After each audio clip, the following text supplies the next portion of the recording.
Time for another round of overrated or underrated. I'm going to read out a list of things and you're going to tell me if they're overrated or underrated. So first up, suggested by Charlie and very relevant based on the last few questions we've had, the UCI. I've met the UCI.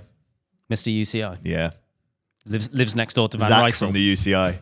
And it was, I actually went to the UCI headquarters in Switzerland when we were riding to Switzerland.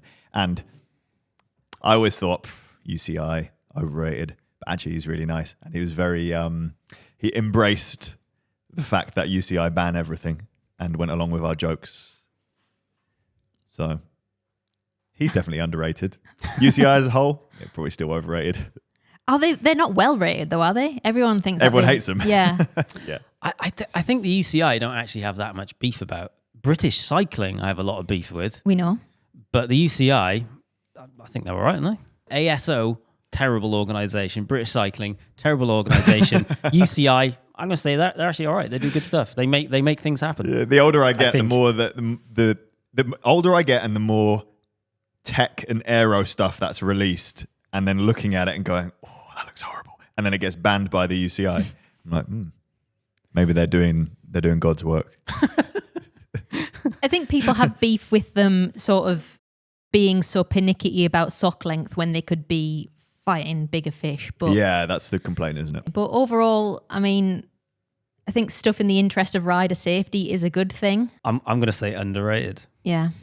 Because everyone hates them, and I think they exist to enable lots of stuff to happen. Okay, next one. Matching brand cycling kits from jersey to socks, suggested by Laz.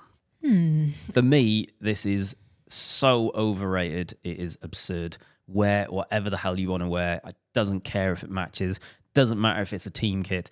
Doesn't matter if it's a bloody Tour de France winners jersey or a World Champs jersey. Do not care. Ride your bike. Enjoy riding your bike. And if anyone says, "Oh, you shouldn't be wearing that," F them. And where does everyone else stand on this? You couldn't have put it better myself. Yep. Wear what you want, even if it's a t-shirt. Coaching for everyday riding or fitness, suggested by Jackson. Overrated. Elaborate, please. Oh, it's a big question. Okay, I think some people struggle with the getting into a good habit and the accountability of having a coach. It's like a personal trainer, isn't it? Yeah. Really does help. However, you can also, I suppose, doing it for a little bit and then forming the habit and continuing on your own. I think you're totally right. I think that's why a lot of people doing it. It's the same as the personal training thing, isn't it? It takes 30 days to cement a habit. It's more like 3 years. Yeah, it takes. Habits are hard to form. So I think that taking that off your shoulders and having someone else give you that accountability works very well. Yeah, you have a time in the diary every week, and you have to turn up and do it. It sort of depends on your goals, doesn't it, and how seriously you take it. There's nothing wrong with doing it, but you don't need to do it.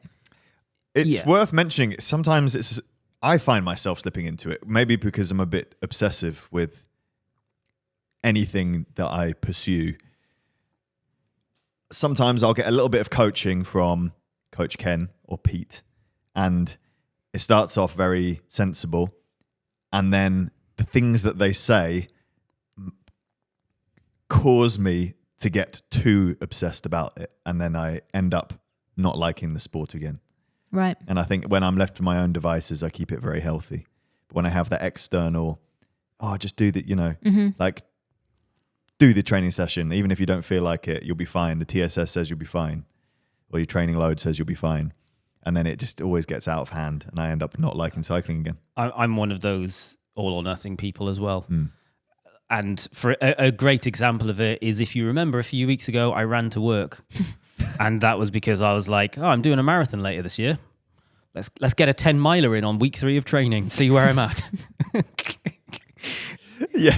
Where did you end up? You ended up on the sofa in there. Yeah. Lying having down, a nice kip. sending selfies. Yeah. Please save me. I do think it is overrated And for the same reason you guys, accountability for some people works. It's expensive as well. There's loads of good free places that you can get like consistent training. It's harder to stick to it. Like I know all of the Garmin stuff as like they have the daily suggestions. We did a video, or Francis did a video, 30 days using the daily suggestions on his watch. They do legit training plans as well. There's other stuff as well, like Strava have their own training plans, Zwift have their own training plans, and they're all fine and something to follow, goes on your calendar, blah, blah, blah, blah, blah.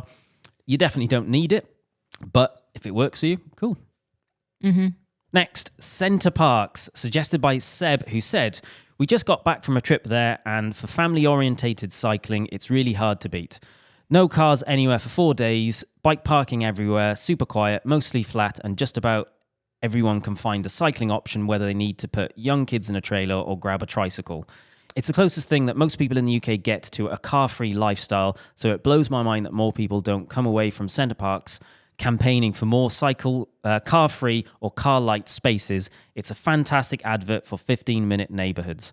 I 100% agree with what Seb is saying. I have been to Center Parcs a long time ago before I used to ride bikes, and I used to you leave your car at the entrance, and then you spend the rest of the time in woodlands on lovely paths, and it's just amazing. Isn't it a shame we've had to make that place an artificial place which is what life should be like anyway?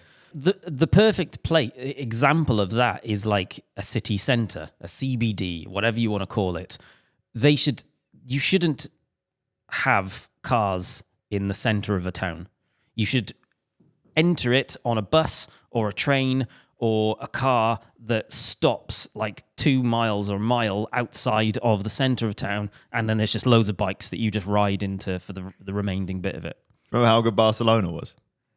It's not quite that level, but how much more priority you get as a pedestrian. And we had to walk to get bike boxes that day. I was really hungover. And then we were walking, green light, green light, green light, green light, and all the cars have to stop. The 15-minute neighbourhood thing is really interesting because as much as cycling infrastructure needs to change, if you live outside of a city, most of the things you are doing are far outside a 15-minute radius of you by bike. Yeah. And you add hills to that or whatever, then does it become feasible for most people to be using their bike for everything, even if this infrastructure was fantastic? That's where e-bikes come into the equation, and the correctly spec'd e-bike fills that gap.